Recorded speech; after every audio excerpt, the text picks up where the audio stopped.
Our first question will come from Jacob Rayburn with the Cardinal Sports Report. Hey, Davis. Sorry my camera's off. This photo is a lot better than my current situation. Oh, it's all good. And wondering your thoughts, what comes to mind having reviewed this past Saturday? What are the takeaways for you, the offense in general, and the team as a whole moving forward? Watching back, I mean, you always hear the thing, it's never as bad as you thought it was, and it's never as good as you think it was. I mean, I think that's completely true. Thought we didn't catch a good rhythm on offense until really the start of the fourth quarter. And I mean, it's too late in the game. Obviously, we need to start sooner. Don't want to blame anything on missed practices and missed opportunities, but I mean, it shows up on film. I missed a couple key third down conversions, missed a couple throws. I mean, here and there's a couple missed blocks, a couple missed catches. I mean, it's a full team effort, but I really thought we played well and finished the game strong. I mean, like we said, if we would have had a couple more minutes of that game, I believe we would have won it. But really taking the momentum we had from the end of the game and hopefully carrying it into this week is hopefully going to show up, and we'll get a W this weekend.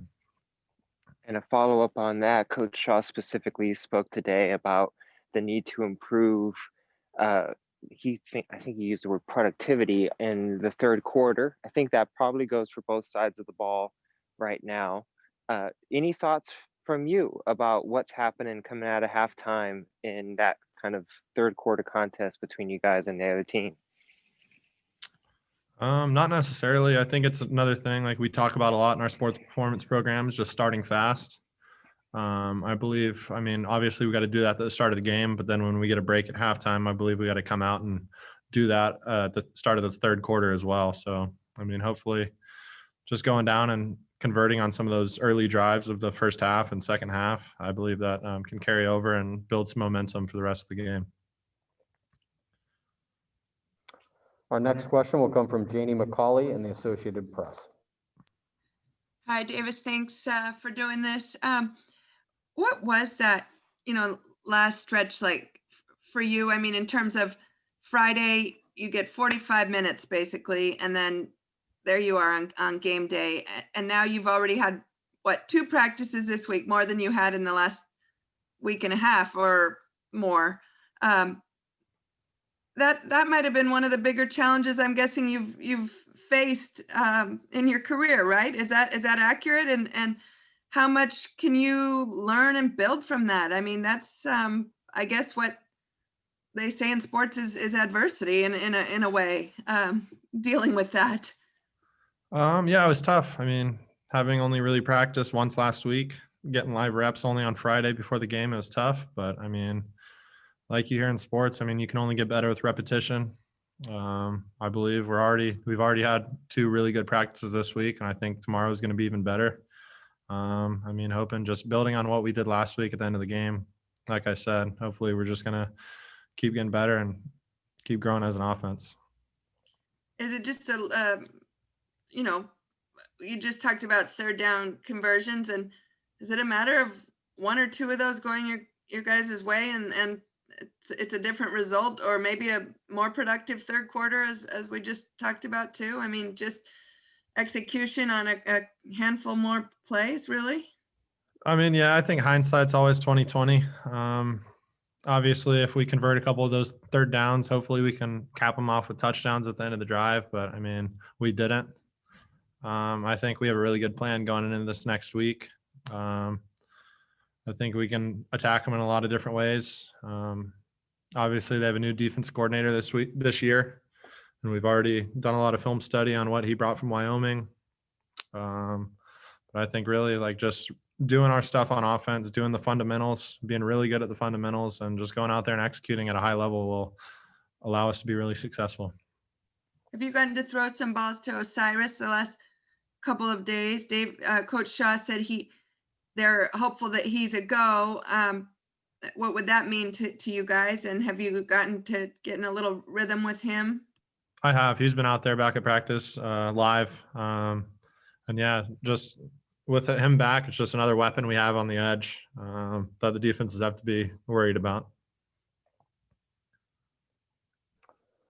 Our next question will come from RJ Abadia with the bootleg. Davis, I kind of want to mix it up and ask you about your own secondary. There's a lot of young guys back there, and I'm just curious, who's standing out to you when you go against them in practice? And then kind of in general, from your point of view, what makes a good defensive back as you're looking out there on the field trying to decide who you're going to attack? I mean, guys really standing out.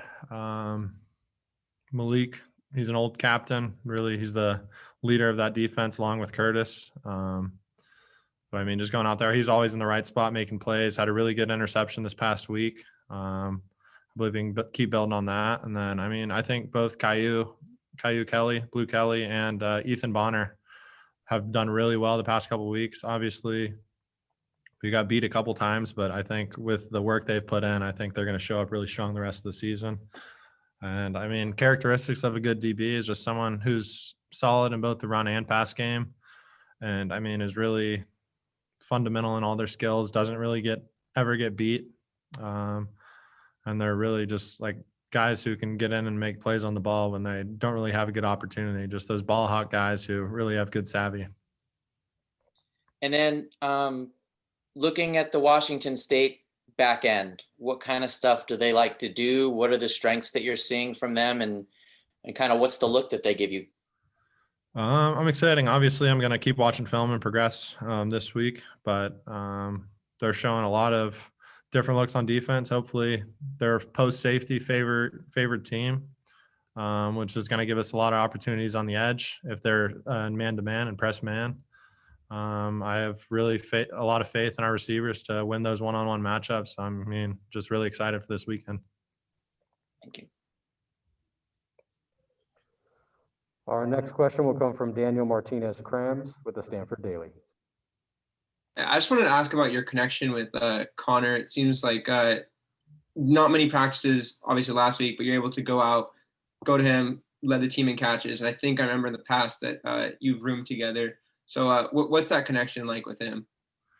Connor and I are super close. We're still roommates now, but he's one of those guys, like when neither of us, or I guess he's always been starting, but before I was starting, he and I were going out in the off season on our own time, just throwing the route tree on both sides to each other to really build that chemistry. And I mean, as you can see, I mean, late in the game, I was able to count on him for some key conversions, some key catches. So, I mean, obviously we do have a connection. We want to keep growing and building it, but I believe we're in a good spot right now.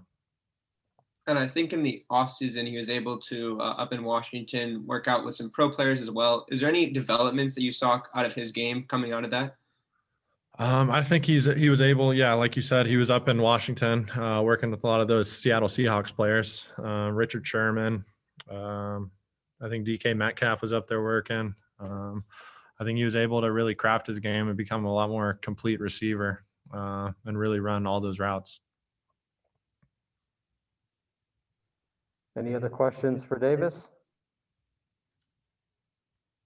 All right, thanks, Davis, for your time. Thank you.